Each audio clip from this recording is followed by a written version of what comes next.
Salam sejahtera Malaysia, denyut nadi suara rakyat bergema di channel ini. Okey, tuan-tuan dan puan-puan yang dihormati sekalian.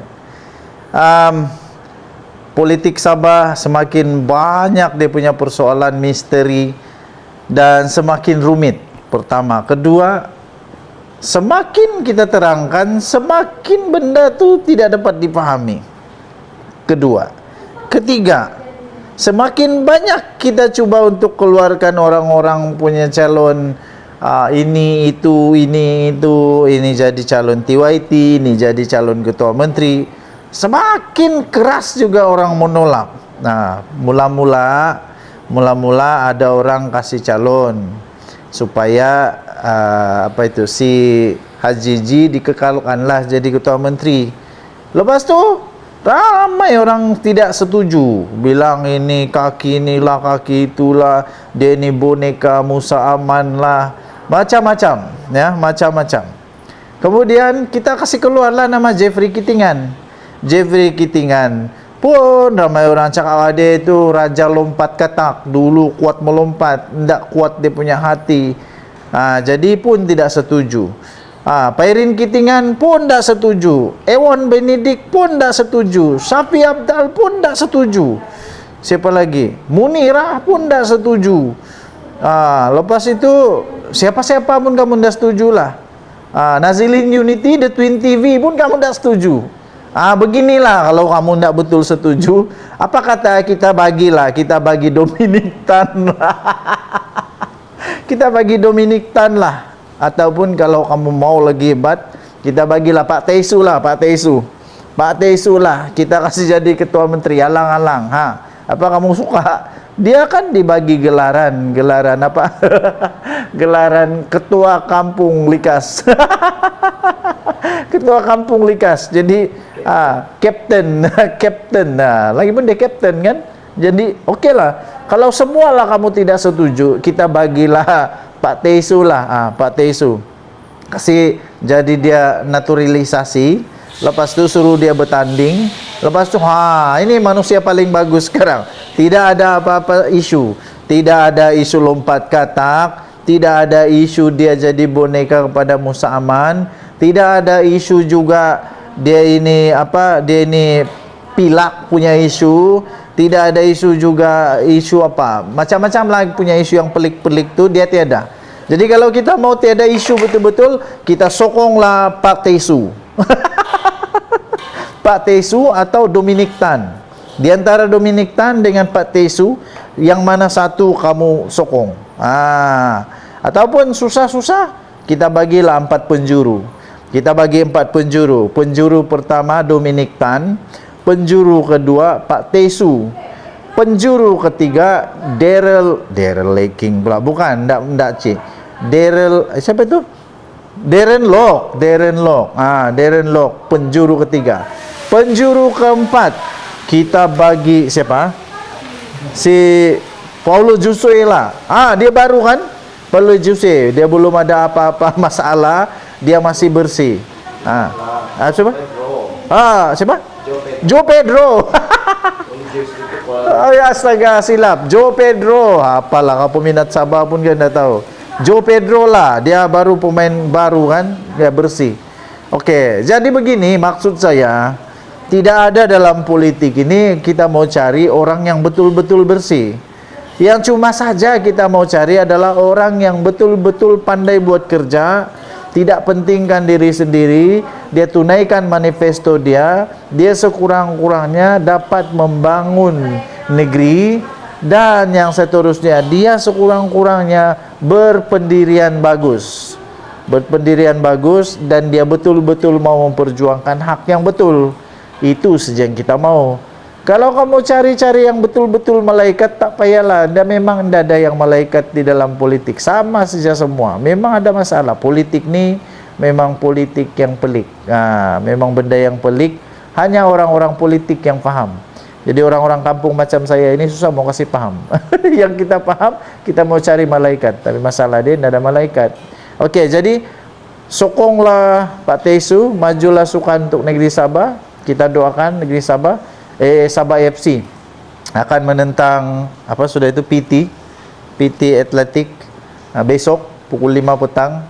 Kita doakan semoga Sabah menang. Yeay, come on. Kita jumpa lagi. Tinggalkan komen Anda.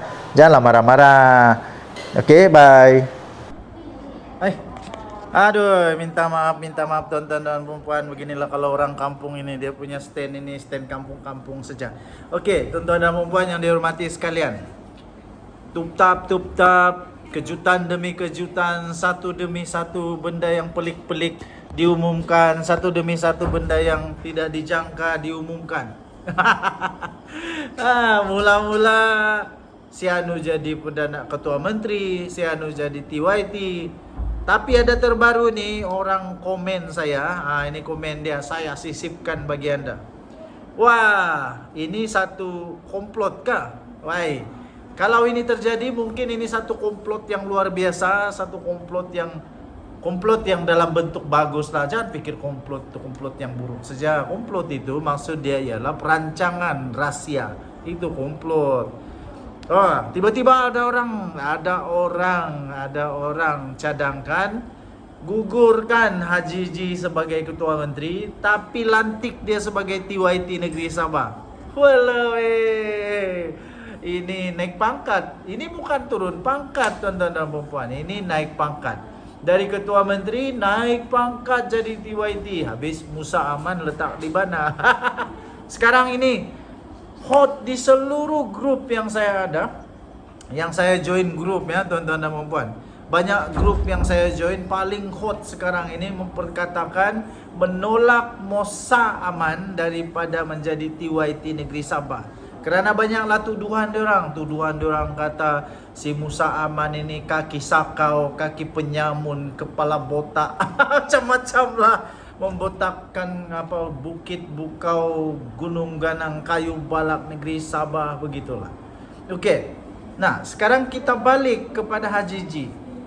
Kalau dia turun pangkat daripada ketua menteri, setujukah rakyat negeri Sabah kalau dia tiba-tiba jadi TYT? Walawi.